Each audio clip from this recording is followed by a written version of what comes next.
1 अक्टूबर को ECL contract workers अधिकार union के नेता सुदीप्ता पाल और एक अन्य आयोजक शिवराज चक्रवर्ती सहित अधिकार आंदोलन कार्यकर्ताओं के घरों पर एनआईए की तलाशी और उनके इलेक्ट्रॉनिक उपकरणों को जब्त करने के खिलाफ विरोध प्रदर्शन किया गया। राज्य के विभिन्न स्थानों पर गैजेट जब्त करने की साजिश के खिलाफ आज आसनसोल बीएनआर मोड़ पर विभिन्न श्रमिकों और अधिकार संगठनों की उपस्थिति में एक विरोध सभा आयोजित की गई। श्रमिक नेता सुदीप्ता पाल ने कहा कि कैसे एजेंसी के अधिकारी बिना कोई समय दिए सुबह सुबह उनके घर में घुस आए। डॉक्टर स्वाति घोष, सोमेंदु गांगुली, मानिक समदर, प्रदीप बनर्जी, स्वप्न दास, सुमन कल्याण मूली, इंद्रजीत मुखर्जी, उमेश दुसाद ने भी अपनी बातें रखी।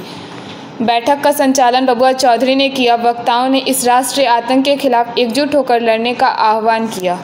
तो 1 अक्टोबर ईसीएल ঠিকা শ্রমিক অধিকার ইউনিয়নের সংগঠক সুদীপ্তা পাল ও শিবরাজ চক্রবর্তী, যে শিবরাজ চক্রবর্তী এখন অসুস্থতার কারণে কলকাতায় থাকেন, তার বাড়িতে এনআইএ হামলা এবং ভুয়ো মামলা, যাদের বিরুদ্ধে কোনো এফআইআর নেই, তার বিরুদ্ধে যে সন্ত্রাস হয়েছে, কোনো রকমের মহিলাকে কোনো রকম প্রস্তুতির সুযোগ না দিয়ে তার বাড়িতে লোকজন ঢুকে গেছে, যেভাবে তার ব্যবহার্য জিনিস, ল্যাপটপ, তার কাছে ছিল না ডেস্কটপ এবং অ্যান্ড্রয়েড, এগুলো বাজেয়াপ্ত করা হয়েছে। এর বিরুদ্ধে এবং সারা রাজ্যের অধিকার আন্দোলনের কর্মীদের আন্দোলনের বিরুদ্ধে আজকের এই সভা আসানসোল সিভিল রাইটস অ্যাসোসিয়েশনের পক্ষ থেকে আমরা আজকে এসেছি। আমাদের সঙ্গে সঙ্গে বিভিন্ন ট্রেড ইউনিয়ন লোকেরা আছে। আমরা এই সন্ত্রাসের, এই রাষ্ট্রীয় সন্ত্রাসের বিরোধিতা করছি এবং অবিলম্বে এই জিনিসপত্র যা যা নিয়ে নেওয়া হয়েছে সেগুলো ফেরত দেওয়ার দাবি জানাচ্ছি।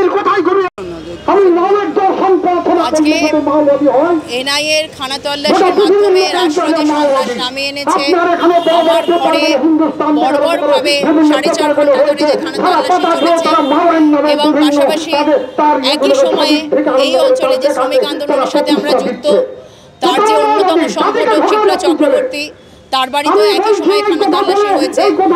পরে আমরা জানতে পারছি পশ্চিমবঙ্গের 11টা জায়গায় এনআইএ খানা তল্লাশি করেছে একটি পুরনো মাওবাদী কেসে। এটার বিরুদ্ধে আজকে এখানে প্রতিবাদ সভা, যে রাষ্ট্রীয় সন্ত্রাস যেভাবে নামিয়ে আনছে শ্রমিক আন্দোলনের কর্মী, মানবাধিকার কর্মীদের ওপর, এটা মেনে নেওয়া যায় না। এটা কোনো রকমভাবেই গণতান্ত্রিক অধিকার নয়।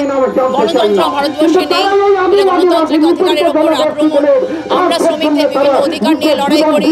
আমি এবং শিবরা দীর্ঘদিন ধরে ঠিকা শ্রমিকদের অধিকারের কথা বলছি, বেসরকারীকরণের বিরুদ্ধে কথা বলছি, শ্রমিকদের স্থায়ীকরণ, ঠিকা শ্রমিকদের স্থায়ীকরণের কথা বলছি, শ্রমিকদের যে বিভিন্ন দাবি দেওয়া সেগুলো নিয়ে আন্দোলন করে চলেছি।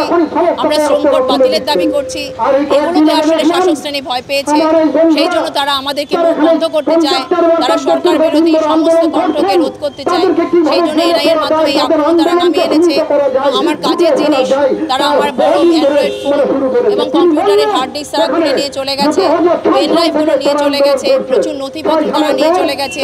এতে সম্পূর্ণ কাজ বন্ধ হয়ে যাচ্ছে, কিন্তু আমরা ভয় পাইনি। শ্রমিকরা, আমাদের সংগঠন যারা শ্রমিকরা, তারাই প্রতিবাদ সভায় প্রচুর পরিমাণে হাজির হয়েছে এবং আমরা চালিয়ে যাব।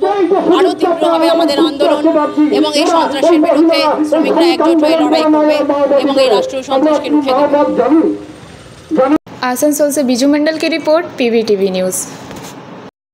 नियमित अपडेट एवं दुनिया भर की ताज़ा खबरों के लिए हमारे फेसबुक पेज को फॉलो एवं यूट्यूब चैनल को सब्सक्राइब करें।